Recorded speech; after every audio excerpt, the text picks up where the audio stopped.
Welcome to Get It Done Entrepreneurs, where we talk with founders of companies who bet on themselves and won. My name is Rich LeBrun, and I am the founder and CEO of LeBrun Advisory Group. You can find us at rlebrun.com. Our mission is to help our clients build wealth through business ownership. Stick around to the end of the show and we'll reveal how you can be our next guest. Jump in and introduce you to our special guest. Her name is Gina Folk. She is the founder of the Folk Group. Gina is a business owner and author who operates as a fractional COO for various different businesses in corporate America and is always looking for ideas to expand her portfolio and to help educate other business owners with her experiences throughout her career. Gina holds an MBA from Belmont University and a BS in psychology and business from Vanderbilt University. She is a certified Lean Six Sigma black belt. And by 28, Gina took her seat in a Fortune 500 company as a director of supply chain operations. Gina has over 25 years of experience helping organizations and individuals to achieve outstanding performance results. She led global organizations in change efforts that have delivered improvements valued in the tens of millions of dollars. Gina has developed over 30 proven techniques that she has used during her career at various Fortune 500 companies, nonprofit groups, and local organizations. She has mentored hundreds of individuals, both one-on-one and in teams, to become better leaders. She is the author of the book, People Leadership, which we'll get a chance to learn a little bit more in the middle of the program. And she lives in Tampa, St. Pete, and she was able to say that she is well with this Hurricane Ian. And so we're grateful that you are here today in light of all the devastation that was going on in Florida. But welcome, Gina, to the podcast. Thank you. I'm so happy to be here, Rich. Yeah, it's really nice to meet you. And I want to start off before we get into a specific question. Talk about the differences, because I was reading a little bit about your bio and your background, and but the difference between being a fractional CEO or COO. Just give our listeners a little bit of flavor of, what your role would be then, because you're a COO in this particular story, right? That is a great question because entrepreneurs, especially, I'm finding a lot of them think, I need a CEO and I need a CFO, but I don't know what this thing called COO is. And I'm like, okay, great. That's great. Let me talk about it. So really, I tell them when they're asking me the distinction, like the CEOs are normally the people ideally in a business, and Michael Gerber even says this in the E-Myth that he wrote many years ago, that the CEOs ideally are the ones that are setting the vision. They're kind of the face to the community, the face to the customers. They're the ones that are the face of the company. They're really what Gino Wickman calls the visionary in a company. And then you have the CFOs, which are really on the back end, which are looking at your numbers and making sure all the numbers are right and your cash flow is right and your profits and loss are correct. And the COO is the one that connects the two and does all the stuff in the middle. And oftentimes people are like, well, what do you mean all the stuff in the middle? So anything it takes from when you get the sale from your client of your product or service to when you actually bill that client, that a good COO will manage all of that, making sure that the processes are running effectively, efficiently, and making sure the people are being utilized the best. Okay, and we'll get a chance to jump into more about your company in the middle of the show, but I really thought that was an important thing to differentiate, because a lot of people don't really understand the differences in operations. So thank you for doing that. So I'm going to take you back a little bit in life. Okay, you have your own company, all right? And if I understand correctly, reading your bio, you didn't always have your own company. You worked for corporate America. So I would love to hear your story. What happened? I always say people either got in business voluntarily or involuntarily, but nonetheless, they got there. So tell us a little bit about your story. How did the Folk Group come about? Yeah, so mine's a combination of involuntarily and voluntarily, probably. So I did work for a large corporation. That's where I grew up. I learned a lot. Unfortunately, after my long tenure there, I would have likely still been there, but there was a different path I was supposed to take. That company went bankrupt. And so I was forced and faced at a crossroads of, okay, now what? I have 20 some odd years of experience. I had a lot of freedom and flexibility in the company that I worked for. And now what? What am I going to do? Am I going to get a new job at a new corporation? What do I do? And every part of my being was telling me, Rich, that don't go get another job. Take what you've got and go help other people. That's not what you're meant to do. You're not meant to go back into just one company. You're meant to go in and serve multiple people. And so that involuntary, I mean, I knew it was coming, but that was the thing that kicked me off and over into what's next for me. And that's really when it started. How long ago was that? That was at least 12 years ago. Okay. And then I mean, if you're going to start a business, especially if you're in business with services and the service is you, there's a lot more preparation to do on yourself than I was prepared for. So I took some time that's when I wrote my book, because at first I thought, I'm going to go be this published author and I'm going to speak and I'm going to do all this leadership coaching and it's just going to be what I do, because that's what some mentors and that's what a lot of business experts said. Go write a book. When you write a book, you've got a business. Yeah, no, that's not as easy as it sounds. I'm just going to tell you right here and right now. Yeah, I got my own book. I got my own book to testify for that. So. I mean, so I went through, wrote my book. It was great. I did it. It's one of those things. It's like, people, you wrote a book? Yes, I wrote a book. But for me, it was a means to an end. Like, it was not, I never intended to be an author. I wrote this book because I genuinely thought and believed the experts that it was going to lead me to what was next for me in business. That didn't happen. But that didn't happen. I mean, my book did well, but I got major imposter syndrome. And I felt a lot of, wait, no, I don't think this is right. I'm not going to be a leadership coach. Something was missing. It just wasn't the right thing. But I was clear, I still did not want to go work for anybody else. I still desired to help as many companies as possible with this expertise that I had. And then that's when I really started doing some of the more of the consulting work. And at first I came out and I was just doing consulting work, helping friends that had businesses with their projects and with different things until I had another mentor tell me, hey, Gina, this thing you do called operations, not very many people know how to do it. Not very many people know how to organize processes and systems to make businesses work more effectively. And I was like, what do you mean not very many people do that? No idea. I had no idea. It's just something that I've been good at my entire life, organizing and making things work better. It's just one of those natural gifts. So once they said that, and they said, have you ever heard anything called this Fractional COO? I was like, no, what is that? And then I started branding myself as that. I had several people start referring me. And now here, 3 or 4 years later, after I really came out and did all the networking and figured out what course I was going to take, I have several clients that I absolutely love and adore. And it's just a lot of fun now. Now, is being a fractional CEO, you go on someone's assignment for 6 months, then you're done, or is it you are working maybe 1 hour a month for 3 years? Yeah, so both? it varies. It varies. It's all of the above. I have some clients that are in a growth stage where they're like, I need you to help me lead this organization because I don't know. I haven't had experience in business or scaling companies. So they want to keep me longer. Actually, I have one client, when I came in to do an assessment for him, they said, hey, I don't want you to be here forever. So can you arrange this? And I said, sure, that's the whole point. I come in, I help organize your team, then I'll help hire somebody else if that's what you want me to do.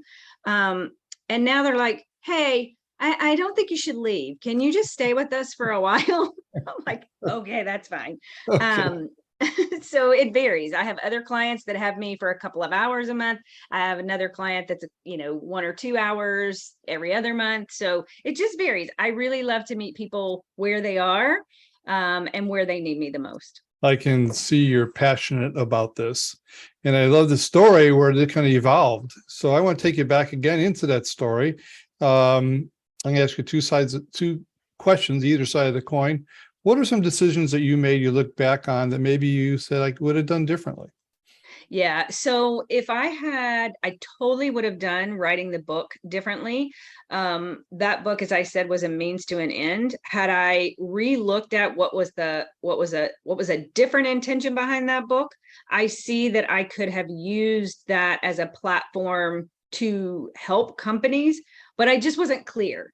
Because the way I wrote that book, it was intended to be a resource.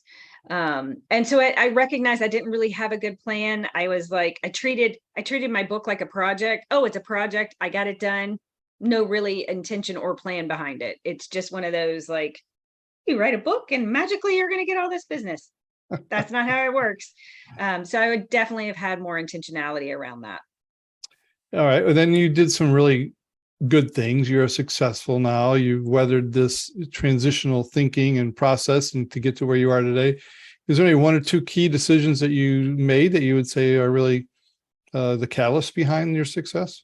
Yeah. So I originally, when I came out and was telling people I was on my own, I just sent an email to my network and said, hey, here's what I have to do. And that was great. But what I didn't have, I realized then I didn't have a large enough network. So I did what I disdained doing. And that was I actually got out in the community and went to events and networking events. And I am definitely an introvert. I love people and I like to be around people, but those big events, oof, they're just not what I love doing. But I did it. And through those connections, I was connecting with people on LinkedIn and just saying, hey, I would love to have coffee and meet you, because I didn't really know anybody in the Tampa St. Pete community, because I was still working for my company when I moved there. So I didn't really know anybody local. So I went out and did a lot of networking, meeting people. And through meeting those people, I met other fractional leaders that were in their own businesses that were also fractional.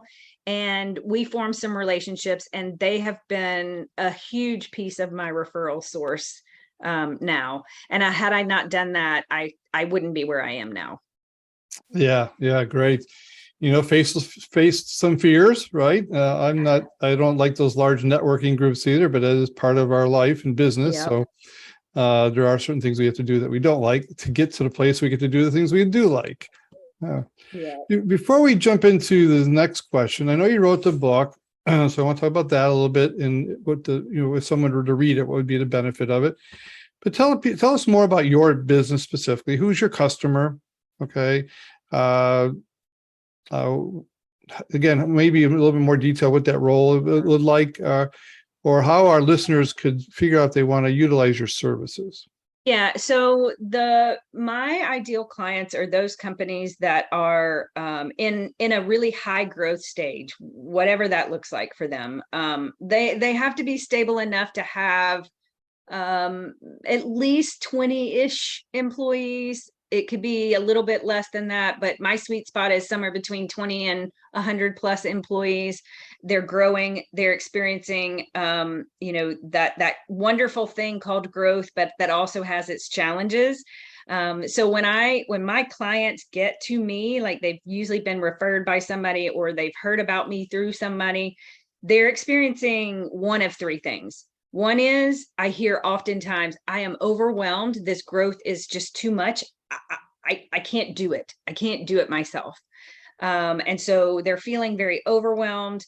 They're also feeling unsure of what's next. Like they were clear of the direction of what they wanted or how they were going to navigate the growth at a certain stage, like that early growth stage. You can have your hands in all the all the pies and do all the things. But when you grow out of the first stage into the next stage and your volume's really high, they can't see how to get to where, how do I even manage this? They can't see it. There's not clarity, because a lot of the people that I work with, they had the passion to start their business, but many of them didn't really have a lot of large business expertise.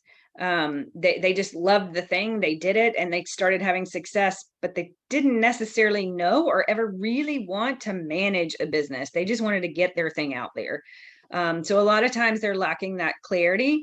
And then because they're in that high growth stage, or they've been trying to grow, the other thing that I'm hearing a lot from them is, we're doing all this hard work, but I got nothing to show for it because our profits are just not turning the corner. So that's usually what they come to me for.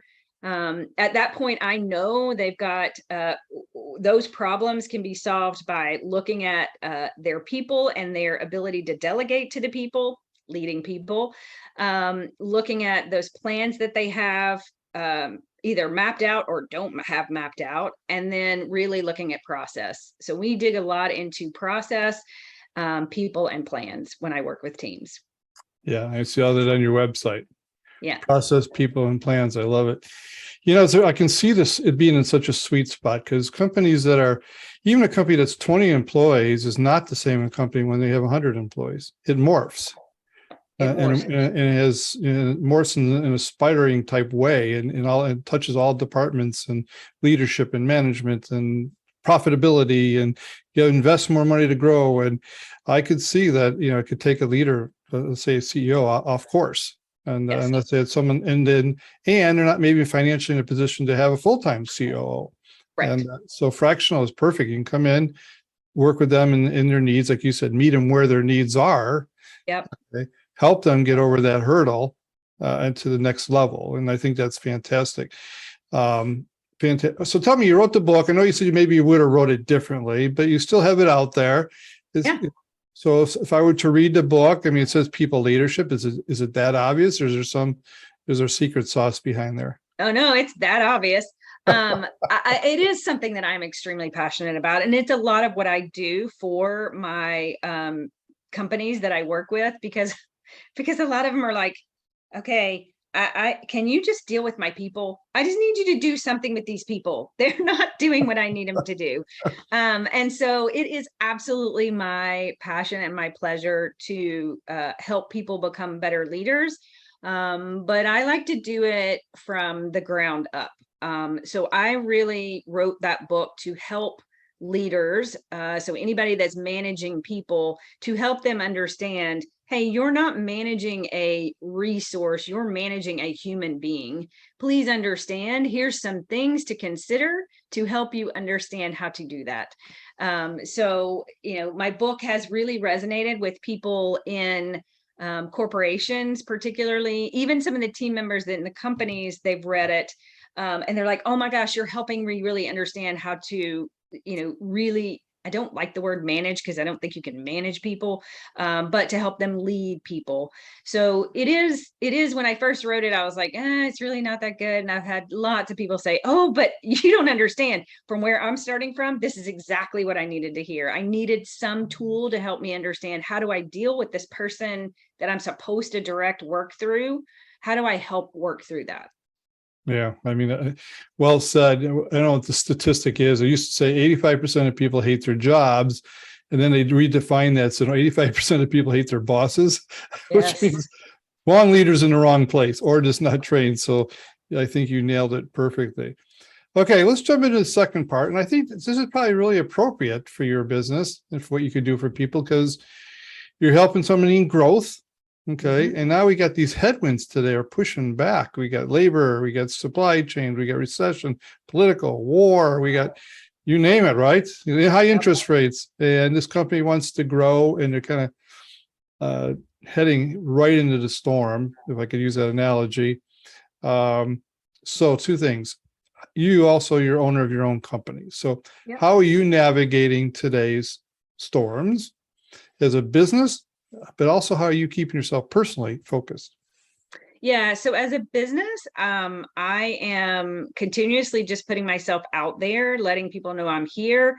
A lot of times when companies start seeing like recessions, they're like, oh my gosh, I need to stop what I'm doing. I need to pull back. I need to, and I'm like, okay, but be careful. Let's just be cautious, right? Because if you pull back, how long does it take you to start the engine again?